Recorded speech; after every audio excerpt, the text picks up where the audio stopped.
So sad. Over there, yeah. Hi there. So I know that you guys don't do it for this, but I think you were robbed with the Emmy nominations.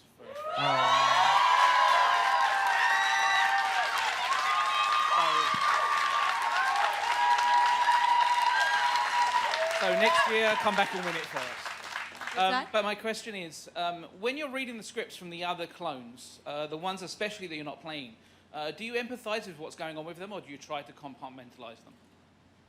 Yeah, it's a great question. Somebody asked me, they were like, were you upset when Helena had to die? And I was like, couldn't quite answer it because I was trying to see it from both perspectives. Because as Sarah, I was like, yeah, obviously. And as Helena, I'm like, no, I want to live. So it's a weird thing. But, you know, it helps because I am only ever playing, well, unless I'm layering them on top of each other, but I'm always ever playing one character. So it's easy to kind of, you know, as long as I go from that person's worldview and I make sure that that person is leading and that I'm not making it easy on Sarah in the scene, or, you know what I mean? Like, it's a hard question, but I try to keep it as clear as possible, specific to who that person is, why, you know, yeah. I don't know that that's an answer, but there you go. That's great. Anybody else? Yes. Hi. So I was just wondering, this is specifically about Cosima and Felix and like queer representation in the media.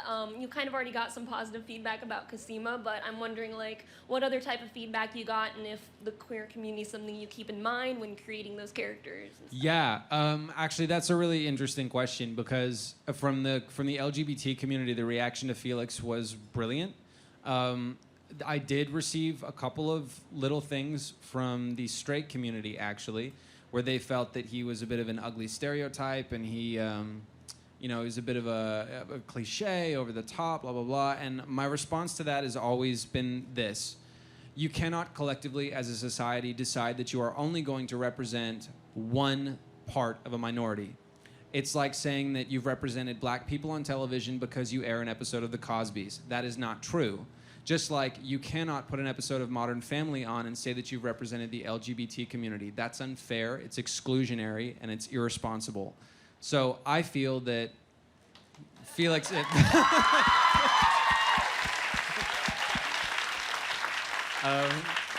I just don't know when as a society in television and film it sort of only became okay to represent gay people in like the traditional sense where they have a great job and well-adjusted parents and maybe a surrogate or adopted child, or what, like, when was that the only way you could represent gay people? And I also feel that it's a little bit unsavory that anyone from the straight community comments on, because this person's comments were, if I was a gay man, I would be a fan. I just think that's not fair because you're not a gay man. You don't understand that.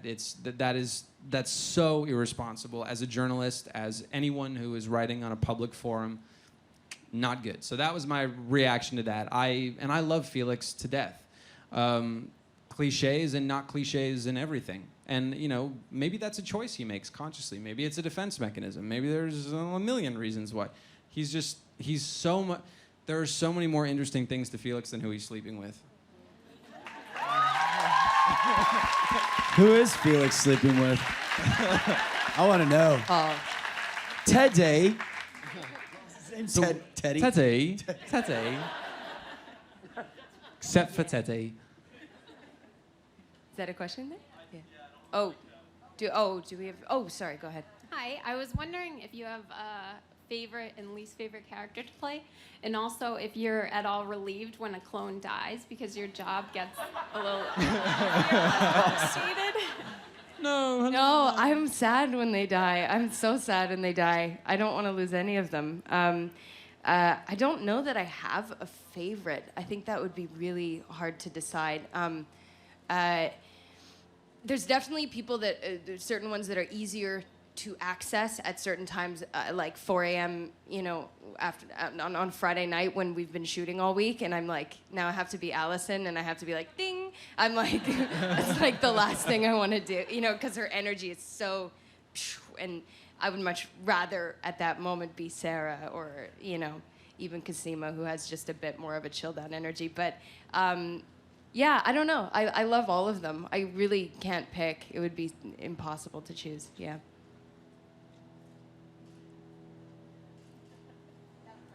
Oh, Hi. there you are. Hello. Hello. Okay.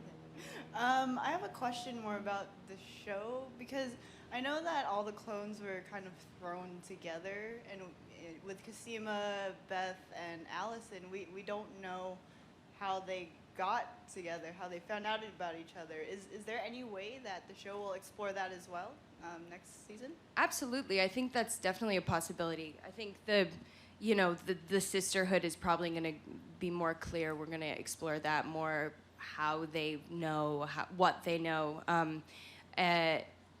Yeah, and I guess for me, it's been less about how they met and more so how they collide against each other when they have met. But I think that's definitely something that we could be exploring in next season. Yeah. Personally, I would like to see them explore Beth's history and what drove her to that's suicide. something that's really interesting to me too. And why Paul was such a dick. Why was that's Paul easy such a dick? because he's Big Dick Paul.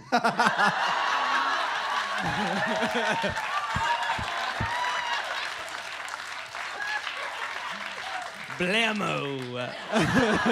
Is this thing on? Yes. Hi, I was wondering if there might be anybody else that turns out to be a clone, like maybe Felix?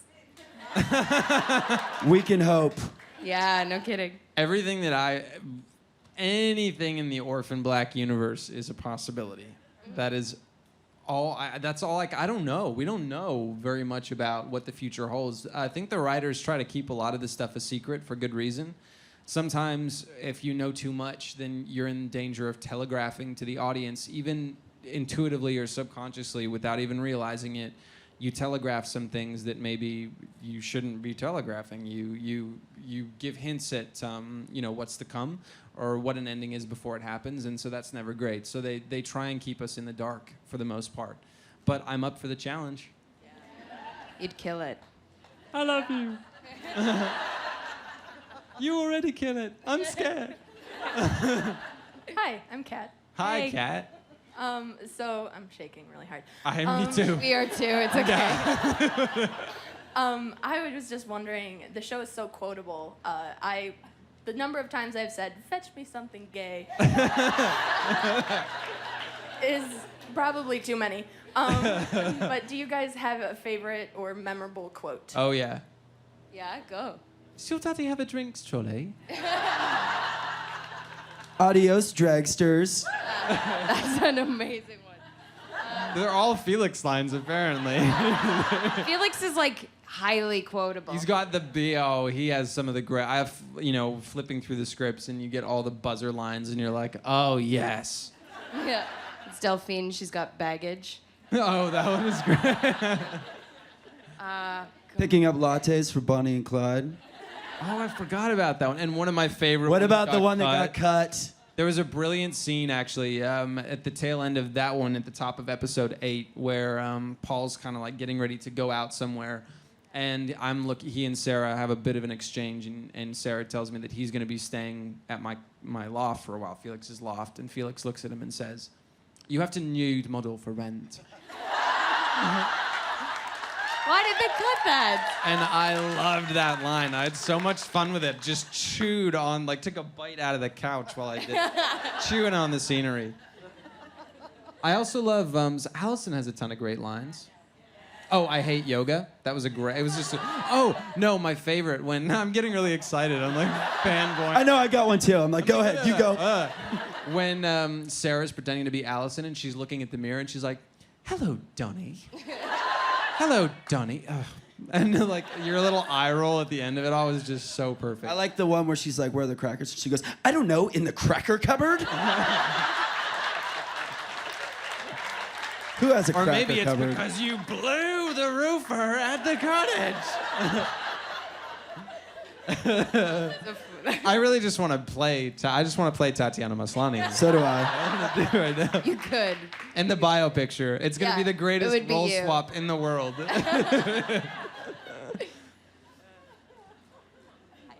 Hi. The show has so much great forward momentum. Is there anything in your character's past that you would like to act out going forward in season 2?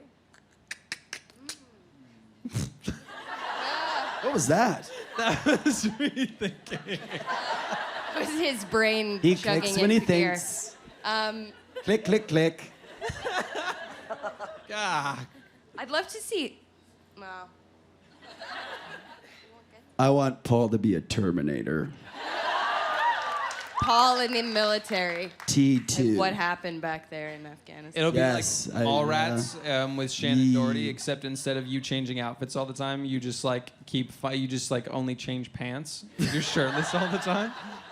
That'd be amazing. Anyone see that movie? No, Heathers. That was Heathers, not Mallrats. Yeah, I was Wait, like, no, where in Mallrats did that happen? it was Heathers. Yeah. Heathers. I'd love to see Mrs. S's backstory. Yes. Yes, absolutely. That would be pretty Yeah. incredible. Maria's like ridiculous. She is such a ridiculous actor. powerhouse. Oh my Yeah. god. She kind of can telegraph 1,000 thoughts and things in That with intensity. nothing. She has just- such a yeah, presence without it. It's effortless. yeah. Oh. Yeah, whenever we're shooting in Mrs. S's house, it always feels like we're home, weirdly. That's Yeah. so weird. Yeah. It Even feels though like- it's in the same studio, it's like But we right get next to- to Allison's craft room, and it feels like, oh god. It's the like the Like- warmth when you walk through the red doors on the Yeah. front of the porch. I'm like, oh, I'm home. It's Yeah, I get a exactly. warm fuzzy. Yeah. Yes. Hey guys, I'm an actor as well, and so Hi. watching. Hi. It's like I want to cast you. I'm available. Watching the show every week, it's just sort of a masterclass on just reactions and playing off of each other and just seeing the energy shared on the screen. And I guess one of the questions I have for you, Tatiana, is one of the biggest tricks I see you do is when you've got like you're Allison playing Sarah, or or we didn't even really meet who Beth was, and so we've got that, so you're dealing with a character that was never really established in the first place. So how do you navigate that when you're playing? It's a really intense question. Somebody ask this question. Somebody Are we under It attack? warranted its own music. But just like, coming at it as an actor playing a character, playing another character, like... You know what I'm getting at. Yeah. I'm expecting a big answer based on the theme music, by the way. Well, so what I'll start with is the character that I'm playing at the core. So if I'm Allison as Sarah, I'll always start as Allison first, and I get her in my body, and this is so intense, and I get her, Alan, you want to take care of that for us? We're okay. We're okay. We're okay for now. so I'll start with. You spoke too soon, Alan. This is the zombie apocalypse, isn't it? Yeah, they're gonna Everybody, come I over have the an hill. escape strategy. I've been working on it since I saw 28 Days Later. We're gonna be fine. So yeah, I'll just start as Allison and make sure she's really clear and in my body, and then basically feel Allison's judgment towards Sarah. And just make assumptions about Sarah that are based on what Sarah would look like on the outside, and then let Allison play those God stereotypes. I love it. I think there are huge speakers back here. It's part of, there's like a concert type stage, so I'm guessing there. They're having a concert right now? It's a zombie apocalypse thing, I think so. I knew it. I knew it. Yeah, it's zombies. Zombies. It's cool, don't worry, it's Definitely just zombies. But yeah, so it's always starting with the base of who the character actually is, and then judging the other character based on who that character is. So Allison judging Sarah and going, Sarah looks like a man, she walks like a man, she talks like Dick Van Dyke, like, you know what I mean? So it's like, it's a bit of a like community theater version of Sarah, even though it's, it's her best impression of her or whatever. Yeah, thanks, man, thank you. Yes. This question goes out to the panel. If you could add another clone to the mix, what would differentiate that clone from all the other clones? Like another, like Sarah clone, another Tatiana A Felix clone? clone. Enough about you guys. I want to clone myself. God. Jeez. Yeah. It's like Paul droids Jeez. walking around. A big army of Pauls. Yeah. Yay! Story idea. Let's do it. Just kidding. I don't know. I don't even know where I'm going from here. What was I don't think I understand the question. Another clone? another clone? If you wanted like, to add another clone to if the we mix, wanted to add what another- kind of clone would it be, and who would it be? Oh, God. you know what I'd love to see? We talked about a transgendered clone would be amazing. That'd be cool. Yeah. Yeah. Yeah, that'd be incredible. Or like an old clone. Oh yeah, an old. Old clone. Yes. To see how the effects of cloning have Ye oldie clone. over time have taken its toll on their health and, Yeah. and stuff like that. Baby That'd be clone. very interesting scientifically. I always picture like, holding my, and then you cut to, and it's my Like it's face. the Baby. Benjamin Button clone. If anybody could act bald. that, you could. Yeah. I don't know if you guys all know this, but you are all Tatiana Maslany. Surprise! This is like that scene in like Inception where it's like a dream within a dream where you all realize your physical body comes back into her. And cue the music. Yeah. That's what the There music we go. is. There we go. More questions.